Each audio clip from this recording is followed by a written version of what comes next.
آپ نے بڑا اچھا سوال پوچھا ہے، بڑا اچھا سوال پوچھا ہے۔ پاکستان کی کسی عدالت نے پاکستان کے میڈیا کو یہ حکم نہیں دیا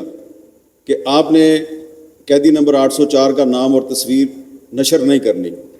Pakistan electronic media regulatory authority نے بھی ایسا کوئی حکم جاری نہیں کیا، بس یہ ایک نامعلوم حکم ہے اور نامعلوم افراد کی طرف سے حکم جاری ہوا ہے۔ اور کیونکہ بات میڈیا ایتھکس کی ہو رہی ہے تو میں یہ بات کہنے پہ مجبور ہوں کہ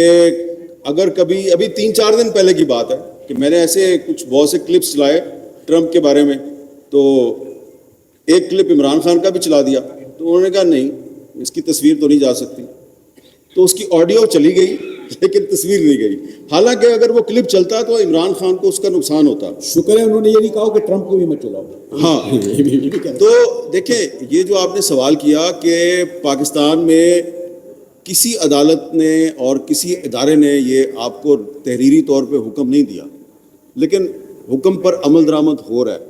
دیر is an unannounced censorship in this country, Islamic Republic of Pakistan. تو وہاں پر جب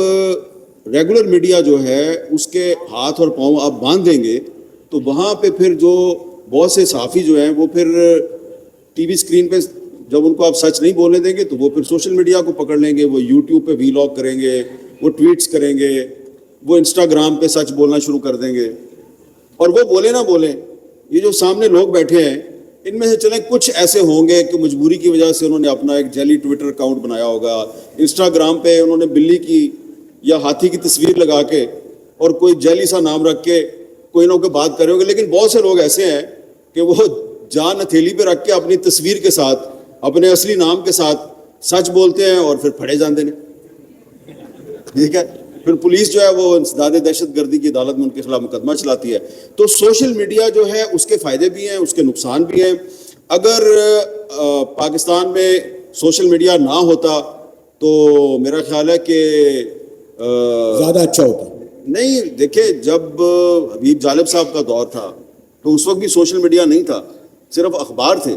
تو اخبار کنٹرول میں تھے حکومت کے۔ جو نظم آپ نے بولی ایسے دستور کو صوبے بے نور کو میں نہیں مانتا، میں نہیں مانتا، وہ جنگ نے یا نوائے وقت نے یا مشرق اخبار میں تو نہیں چھاپی تھی نا، لیکن بچے کو پتہ چل گئی تھی۔ سچ خواہ آپ سوشل میڈیا پہ بولیں یا آپ ریگولر میڈیا پہ بولیں،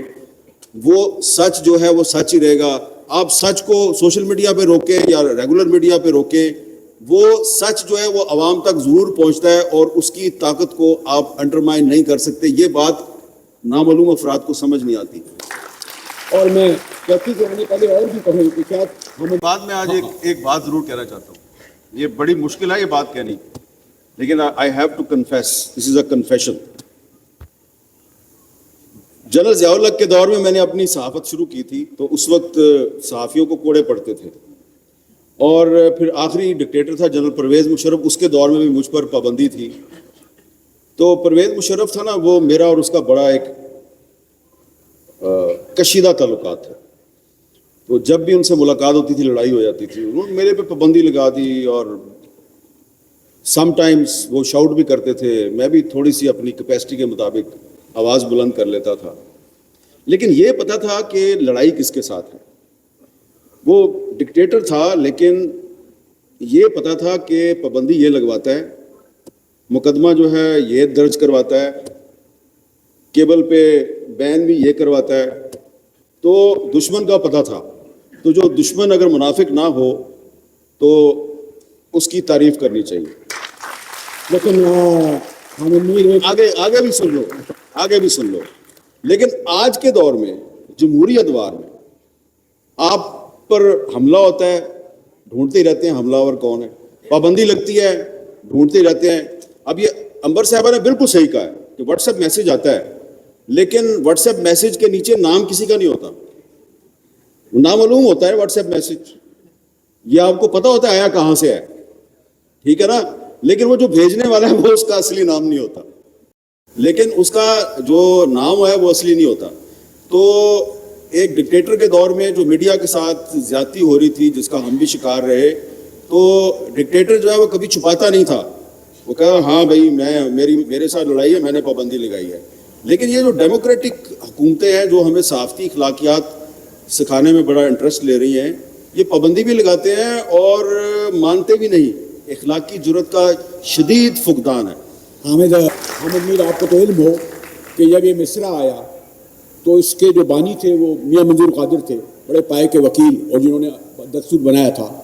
تو انہوں نے ملک غلام گیلانی کو فون کیا یا عاصمہ جہانگیر کے والد کو کہ ملک صاحب فوراً آئے۔ تو ملک غلام چودھری اعتراض کہتے ہیں کہ میں جب گیا میاں منظور قادر کے گھر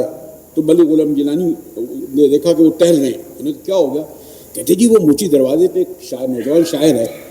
اس نے نظم لکھ دی ہے، میں نہیں مانتا میں نہیں جانتا ایسے دستور۔ تو ملک صاحب نے کہا میاں صاحب کیا ہو گیا، ایک نظم لکھ دی۔ وہ کہتے ہیں نہیں جی، نظم جو ہے موچی دروازے سے نہیں، وہ نکل کر پاکستان میں پھیل رہی ہے، اور دیکھنا اب ہمارا آئین نہیں چلے گا۔ اور پھر یہی ہوا کہ ایوب خان کا آئین نہیں چلا،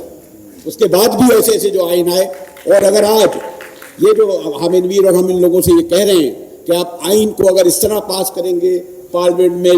25 منٹ میں 6 بل پاس کریں گے، 52 بل 58 میں بات کریں گے، آپ ہم بولیں نہ بولیں، یہ گفتگو نہ کریں، لیکن ایسے 26ویں 27ویں 28ویں ترمیمیں نہیں چل سکتی ہیں، چاہے اسکیموں کو آپ دیں یا نہ دیں۔ ایسے ہی ہے۔ اب ان سے سوال کریں۔ جی امبر، ایسے ہی ہے۔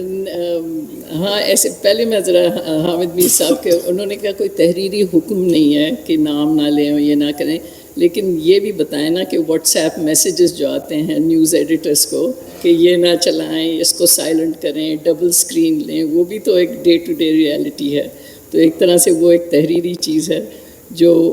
مطلب کافی دباؤ میں یہ سارے چینلز اور صحافی کام کرتے ہیں، لیکن آپ کو اس سے اندازہ ہو جاتا ہے کہ کیوں سارے چینلز ایک ہی چیز ایک وقت میں دکھا رہے ہوتے ہیں، کیونکہ ایک حکم آ رہا ہوتا ہے واٹس ایپ پہ، تو وہ تو ہے نا سامنے۔ اچھا، اور دوسرا یہ کہ آپ نے حبیب جالب اور ایوب خان کے دور کا بہت ذکر کیا، تو ایک طرح سے ہم جو صحافی لوگ ہیں وی آر آلموسٹ نوسٹیلجک کہ that was a better time because things were more clear cut. اب تو سب ایک پردہ ہے، سویلین پردہ ہے یا جرنلسٹک پردہ ہے۔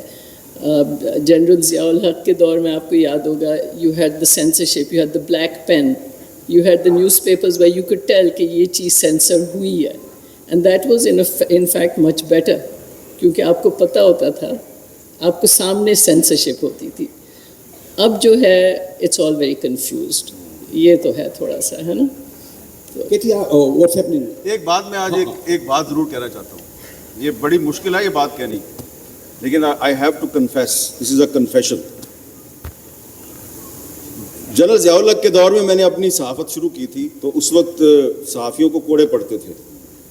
اور پھر آخری ڈکٹیٹر تھا جنرل پرویز مشرف، اس کے دور میں بھی مجھ پر پابندی تھی۔ تو پرویز مشرف تھا نا، وہ میرا اور اس کا بڑا ایک کشیدہ تعلقات تھا، تو جب بھی ان سے ملاقات ہوتی تھی لڑائی ہو جاتی تھی، انہوں نے میرے پہ پابندی لگا دی، اور سم ٹائمز وہ شاؤٹ بھی کرتے تھے، میں بھی تھوڑی سی اپنی کیپیسٹی کے مطابق آواز بلند کر لیتا تھا، لیکن یہ پتہ تھا کہ لڑائی کس کے ساتھ ہے۔ وہ ڈکٹیٹر تھا، لیکن یہ پتہ تھا کہ پابندی یہ لگواتا ہے، مقدمہ جو ہے یہ درج کرواتا ہے، کیبل پہ بین بھی یہ کرواتا ہے، تو دشمن کا پتہ تھا۔ تو جو دشمن اگر منافق نہ ہو تو اس کی تعریف کرنی چاہیے۔ لیکن آگے بھی سن لو، لیکن آج کے دور میں جمہوری ادوار میں آپ پر حملہ ہوتا ہے، ڈھونڈتے ہی رہتے ہیں حملہ آور کون ہے، پابندی لگتی ہے، ڈھونڈتے ہی رہتے ہیں۔ اب یہ انبر صاحبہ نے بالکل صحیح کہا ہے کہ واٹس ایپ میسج آتا ہے، لیکن واٹس ایپ میسج کے نیچے نام کسی کا نہیں ہوتا، نامعلوم ہوتا ہے واٹس ایپ میسج، یہ آپ کو پتہ ہوتا ہے آیا کہاں سے ہے، ٹھیک ہے نا، لیکن وہ جو بھیجنے والا ہے وہ اس کا اصلی نام نہیں ہوتا۔